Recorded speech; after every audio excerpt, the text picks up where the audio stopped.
एकंदरीत गॅदरिंग आणि निरोप समारंभ मॅडमने एकत्रितरित्या आयोजित केलेला जाणवतोय. मुलांना ऍडमिशन करून घ्यायची आणि वर्षभर पालक असतात, तुम्ही काय ना आम्ही काय सारखेच आहोत, आपल्याला वेळ नसतो.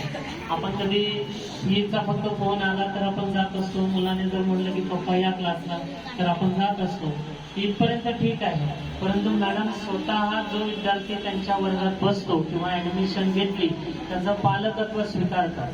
एवढं तर मला माझा स्वतःचा मॅडम बद्दलचा अनुभव आहे.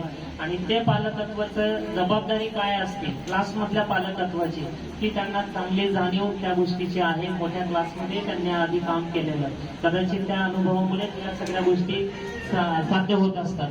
वीकली टेस्ट असतील, त्याचबरोबर निकाल लागल्यानंतर मला वाटतं ती मेथड अजूनही चालू असावी मॅडम, पालकांना मोबाईलवर निकाल जाणे, बरोबर ना. तर पालकांपर्यंत, परंतु आपलं सुद्धा एक थोडंसं कर्तव्य आहे. आता आई पालकाबद्दल जर मी तर माझं मॅडमला माहिती आहे, माझा व्याख्यानाचा विषयच आई असतो, की जे आपण फक्त बोलताना मुलांना समजावून देतो की स्वामी तिने जगाचा आई विना भिकारी, हे आपलं कडवं झालं, त्याला ते वाचायला मिळतं तेवढा तो समाधानी असतो. त्याला ती जाणीव करून द्या की खरोखर आई म्हणून आपण काय करतो हे आपण मुलांना कधीच सांगत नसतो.